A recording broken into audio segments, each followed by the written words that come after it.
Dr. Ratzinger, Dr. Ratzinger, Dr. Ratzinger, he is here, he is here. Good evening, Noel Gallagher. Evening, Noel. All right, lads. How you doing? How are you doing? Are you alright? I'm very well. How are you? I'm good. Are you still on tour at the moment? Or is that all finished? No. I was in Bournemouth last night. I've got a night off tonight. Liverpool tomorrow. You're in Bournemouth. What sort of age group do you get there? Like 80-year-olds tipping up? It's kind of, it's the extremes of society. It's either very young or very old. There was quite a few punch-ups in the crowd as well last night. Was there? Yeah. I don't know why.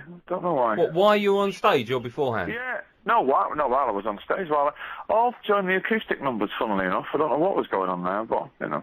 Someone tweeted me a question, because we do the Ask Noel thing a bit later on. So someone said something to do with, are you still attracted to microphone stands? Does that mean anything? I have no idea what they're talking about. No, I have no idea what they're talking about. Okay. And then they hashtagged Bournemouth. I don't know what that means. Maybe... That's as ludicrous as the story about the spider jumping out of the flight too. Yeah, no, I read that. Nothing true in that at all? No, not in the slightest bit. Well, so why does that story exist then and get on page 3 of a national newspaper? I've no idea. I don't know. I really don't know. There's like, a huge spider with green fangs. Green fangs? It's not Scooby-Doo. Do you know what I mean? Okay, was there a spider of any sort? No. Oh, that's really the end of my questioning then. So the whole story was fabricated? It must have been. I mean, I spoke to my crew and they were like, never happened. I wouldn't mind it was a decent story. Well, do you know what I mean? Well, even in the made-up story, it said, and this all happened before Noel Gallagher arrived. So the made-up story didn't even contain Noel. No, it's just nonsense. What paper was it in again? It's in the Sun. It's gone. Oh, well, fair enough then. Must be true. Right, listen, we've got loads to talk to you about because the last time our listeners heard you was on the podcast that you kindly did for us. So we've not spoken to you from the start of the season. So we've got the transfer window closed. We've got 3 games here to talk about as well. And we've got the Champions League draw. Where do you want to start? It's up to you. Let's start with new signings in and out. Yeah, for us or... for City, yeah. You got 5 on transfer deadline day. Richard Wright, Scott Sinclair, Jack Rodwell just before it. The 3 English lads are weird ones. Jack Rodwell is strange. Scott Sinclair is an odd signing. Richard Wright, whatever, I think the Garcia one is going to be interesting because it's really sad to say, I've got to say, it's really sad to see Nigel de Jong leave. He's a true City legend, proper warrior, and, we wish him all the best, but...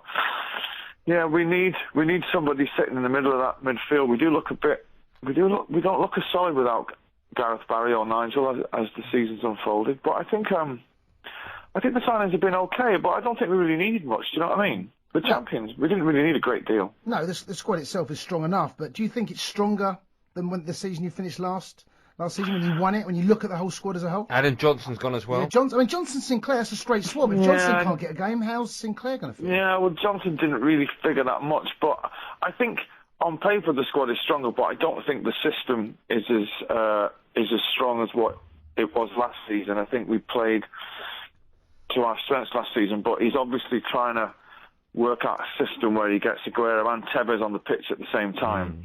So that's going to take a bit of bedding in. And luckily for us, the teams around us haven't really hit top form yet. So the season really starts after the international break, I guess. But it looks like we do miss Aguero, but I think he's had to tinker with the system to get Tevez and Aguero on the pitch, and you would, wouldn't you? You know what I mean? You'd have to. Well, by doing that, you're now playing 3 at the back, which he reverted back to 4 at the back with QPR at the weekend, but I was quite surprised, actually, the amount of goals you've leaked so far. 2 against Southampton, 2 against Liverpool, 1 against QPR. Yeah, I think, me too. I've got to say, it doesn't look as solid, and it doesn't look as Jack Rodwell's playing that holding midfield at the minute, but he's better going forward. Nigel would just sit there and kick lumps out people all day, you know what I mean? And we kind of, and we're missing Gareth Barry as well, because he's the glue that holds it all together. But I think once we've got the full lineup back, I think it'll be all right. This 19-year-old defender excites me because at least we've got cover now if either Vinny or Mustavic. Scott. Yeah, I like him. He's supposed to be he's supposed to be great. Who knows? What have you made of all the other sides in the transfer window?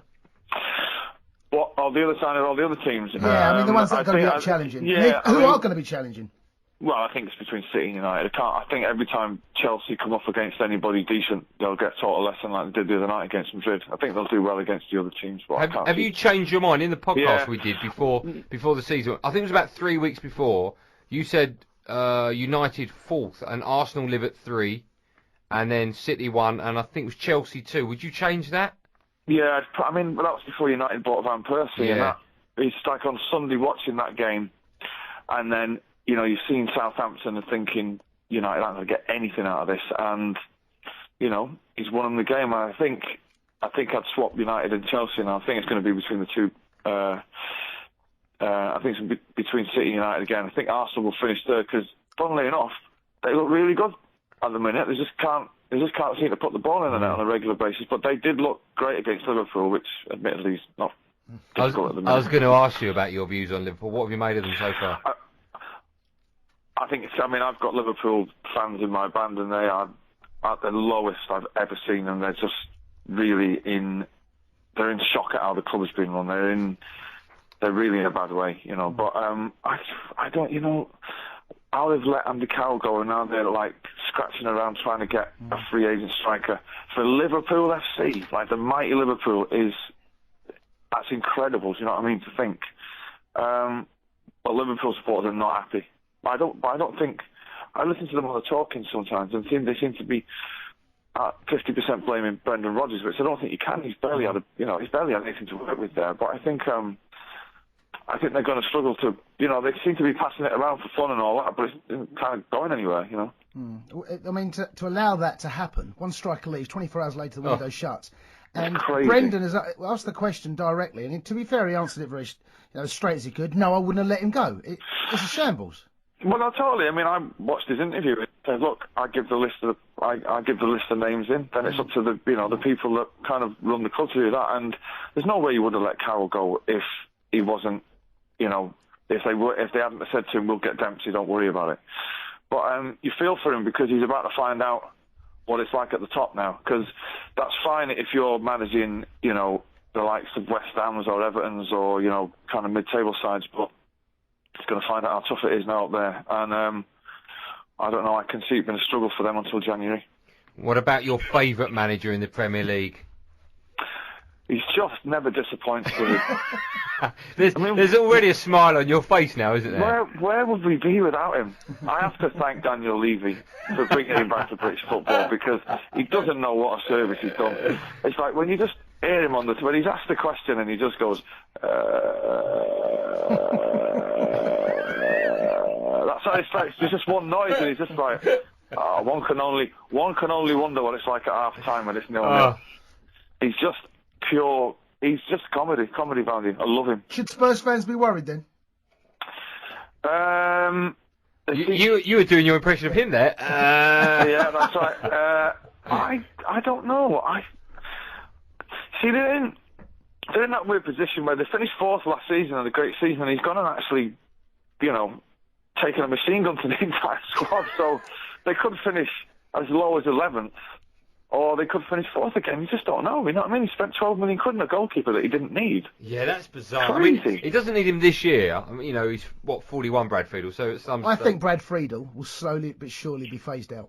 Of course. But I don't think that'll happen over the next month.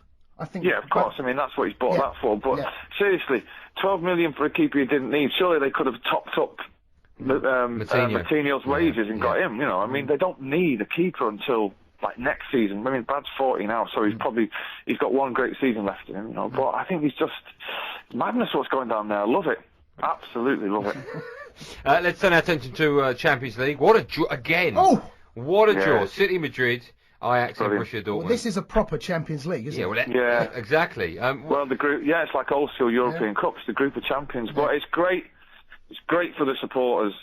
It's not great for the manager, because he's under pressure straight away there. But is it great for the sport? Because when the draw was happening, I remember you saying to me, what a draw, over the moon. But I'd rather have United's draw, because surely the name of the game is to get out of the group and progress. And the chances. Yeah, but you lot have won the Premier League so many times. You're obsessed with that competition, so good luck to you. We're just all there on a jolly up. You know what I mean? It's like nobody outside of probably Mancini and the chairman are expecting to win it. We're just looking at the away trips going Madrid, Amsterdam and Dortmund. That'll do. Yeah, Amsterdam. I can't imagine what you'll be like there. Well, apparently it's a bit of a party town. but it's one thing saying that, and I know exactly where you're coming from, but from Mancini's point of view, the Champions League is a competition he hasn't done particularly well at as a manager. Well, once. No, but I'm talking about even before. Him, you mean? As a manager. Okay. Yeah. And I just wonder, because if they're anything like Chelsea's owners, that once they start achieving things, Man City, they won the Premier League. The next thing is to go and win more Premier Leagues and win the Champions League. I think he's got to get out of this group. I think we will. I think we'll finish second. Easy. Do you? At the expense of who? I think we're better than Ajax and Dortmund. Yeah, I'd go along with that. Okay. I'd go along with that. All right. Yeah.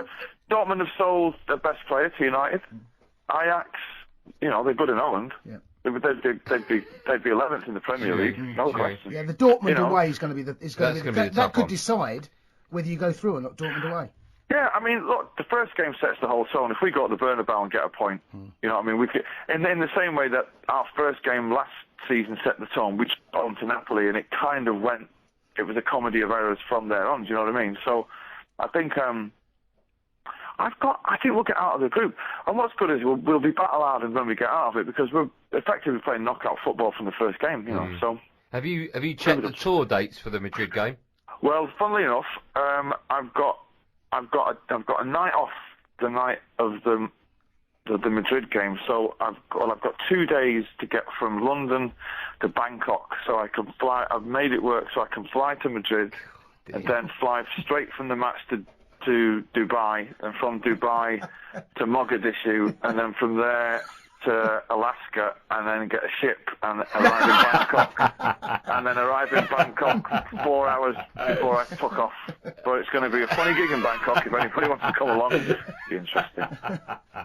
But I'm not missing City walking out of the Bernabeu for anybody. No. Right, so on a serious note, though, do you have a gig that night?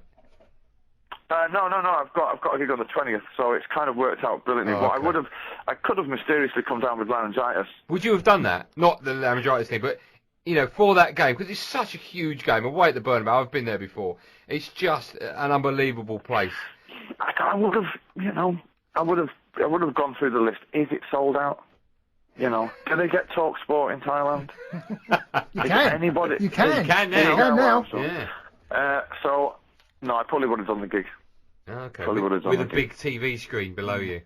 Oh yeah. I mean, I've done gigs before with computers on the drum riser, actually watching the football. No, you haven't. Absolutely, yeah. It's got to be done, mate.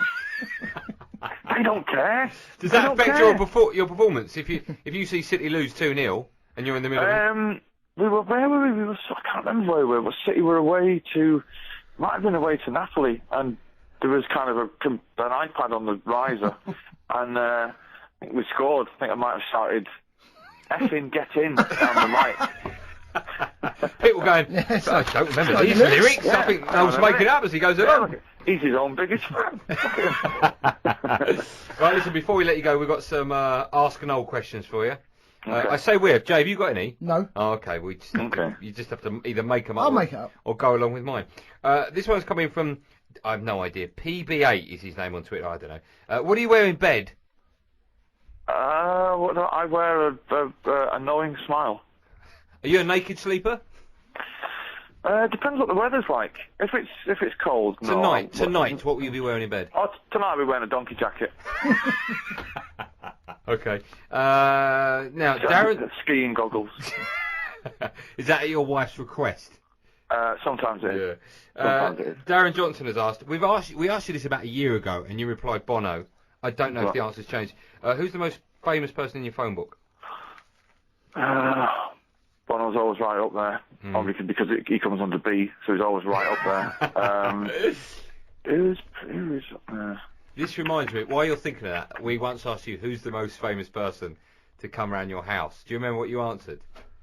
You said Nelson Mandela, and I said, what did he say? And you went, I was out. No, thank you so much for coming on.